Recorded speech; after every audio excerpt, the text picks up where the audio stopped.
La pregunta que muchos tienen es cómo Carlos Salinas de Gortari, que es considerado por algunos como uno de los presidentes más inteligentes que ha tenido México, cayó tan rápidamente en desgracia al salir del poder.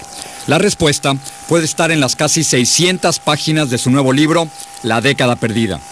Hablamos con él en Washington cuando fue a recibir un premio y donde salió a defender el Tratado de Libre Comercio que él negoció con Estados Unidos y Canadá. ¿Usted cree que fue el mejor presidente que ha tenido México en los últimos 20 años? En ningún momento un presidente puede hacer un juicio sobre sí mismo. Yo conozco mis aciertos y sin duda, mejor que nadie, conozco mis errores. Cuando Salinas de Gortari deja la presidencia en 1994, millones de mexicanos pierden sus casas, sus empleos y sus ahorros en una terrible crisis económica. Usted está culpando a Ernesto Zedillo por esto.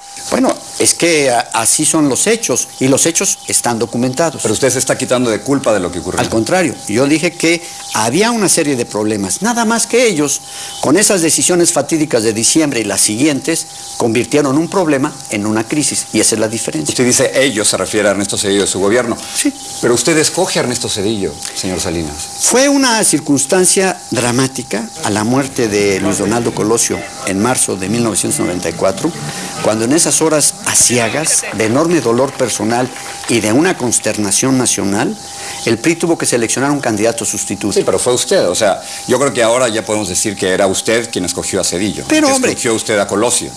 Era una decisión en la cual el presidente de la República, que provenía del PRI, tiene una gran influencia sobre el partido. Si usted no hubiera querido Zedillo, no sale presidente.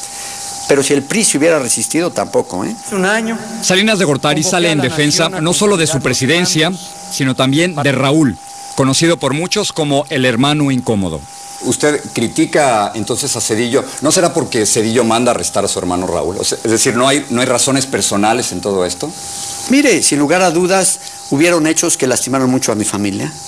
El nombre, reputación. Raúl Salinas de Gortari fue acusado formalmente de planear el asesinato del político José Francisco Ruiz Massieu. Estas son imágenes filmadas poco después de su muerte, en septiembre del año 1994. Porque acusan a su hermano Raúl de ser el autor intelectual del asesinato de José Francisco Ruiz Massieu y también de haber recibido dinero del narcotráfico. Y los hechos que han demostrado que ambas acusaciones fueron fabricadas. Ya los tribunales en México exoneraron a mi hermano y después de 10 años de injusto encarcelamiento dijeron, es usted inocente, váyase a su casa. Raúl pasa más de una década en la cárcel de máxima seguridad de Almoloya y luego es liberado. Pero aún hay preguntas sobre su fortuna personal. Usted habla en su libro de que en México, después de su presidencia, hay muchísima impunidad. Pero ¿no es acaso impunidad que su hermano Raúl se haya enriquecido abiertamente durante su presidencia, señor Salinas? Mire, Jorge, él está ahorita sujeto todavía a un proceso de lo que se llama enriquecimiento inexplicable. Esperemos que el proceso concluya para ver si lo que se afirma y se promovió en los medios desde las esferas del gobierno se sostienen los hechos o también fue una fabricación. La Procuraduría General de la República informó que Raúl tenía 123 propiedades, 37 en el extranjero, 86 en México. Era el hermano del presidente. Si se tuvieron por malos procedimientos, el juicio lo determinará. Pero ¿no le parece a usted que hay algo muy raro cuando su propio hermano tiene documentación falsa? O sea, ¿para qué quiere ese una hecho, falsa, y así él lo ha explicado en sus propias testificaciones, lo reconoció y lo castigaron por eso. Y me pareció muy bien que lo castigaran además. Estos son los pasaportes falsos de Raúl Salinas de Gortari. Nótese cómo los nombres son distintos. El patrimonio de la familia Salinas, aún 14 años después de la presidencia de Carlos Salinas de Gortari, sigue generando muchas preguntas. La gente quiere saber de qué vive, señor Salinas. O sea, ¿es usted millonario? Yo vivo del ingreso y el patrimonio que declaré ante la Secretaría de la Contraloría General de la Federación. Pero es millonario. O sea, usted siempre ha tenido puestos públicos, ese es el punto. ¿Cómo puede vivir como millonario? ¿Y por qué me califica usted de esa manera sin tener una sola evidencia? No le pregunto. No, es que no es una pregunta, casi en la pregunta hay una afirmación. Usted está compartiendo el estereotipo que se ha formado a raíz de este reclamo enorme de los mexicanos de por qué perdimos nuestro patrimonio a partir de 95. La historia del otro hermano del expresidente, Enrique, aún está sin esclarecerse. Enrique Salinas de Gortari fue asesinado, aparentemente dentro de un auto, en circunstancias muy extrañas en diciembre del 2004. Pero, ¿quién lo mató? ¿Y por qué? Lo que ha documentado la autoridad que ha estado haciendo la investigación es que hubo un intento de extorsión sobre mi hermano. Ellas concluyen que en el intento de extorsión fue que lo victimaron. Pero ocurrió durante la presidencia de Vicente Fox. Es decir, ¿usted cree que el gobierno de Vicente Fox tuvo algo que ver con el asesinato de su hermano Enrique? Yo no hago ningún señalamiento específico al responsable de la presidencia, ni mucho menos, Jorge. Lo que digo es que todavía en las procuradurías, en esa época, había agentes que tenían una agenda particular. Agenda que utilizaban para su propio beneficio. A casi 20 años de las controversiales elecciones de 1988, Carlos Salinas de Gortari aún insiste en que él no ganó con fraude. Su contrincante, Cuauhtémoc Cárdenas, siempre ha asegurado que él fue el verdadero ganador.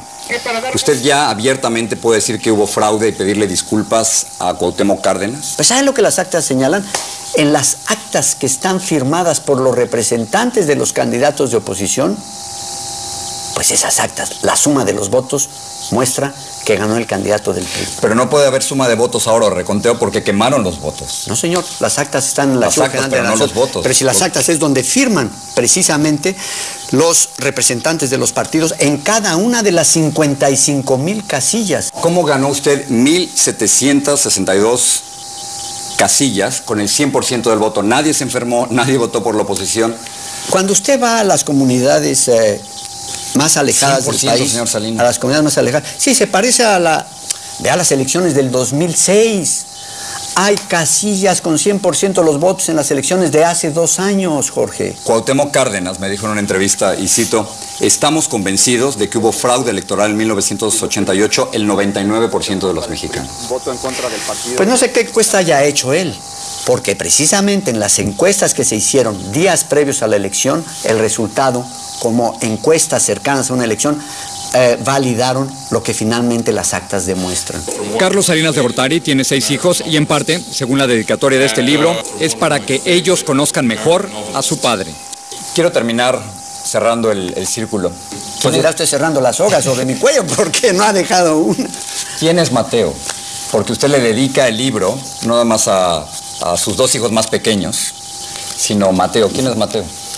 Es un chiquito que tengo, mi hijo, con mi esposa Ana Paula, de 2 años. Porque me llama mucho la atención que el libro, Mateo desde luego no lo puede leer, pero me da la impresión que usted le quiere decir, Mateo, no oigas lo que dicen, mejor lee lo que yo... No, pero Mateo, afortunadamente, como mis otros 5 hijos, Ceci, Emiliano, Juan Cristóbal, Ana Emilia y Patricio, junto con Mateo, van a vivir en un mundo en que van a estar expuestos a la realidad que se vive, y lo único sí que les digo es, aquí está un punto de vista, y ustedes podrán decidir, conforme a su criterio, frente a todo lo que oyen, un balance al final de cuentas. En esta vida, todo el mundo tiene derecho a su reputación. Señor Salinas, muchísimas gracias. Le agradezco muchísimo. Gracias, Jorge. Gracias, muy amable.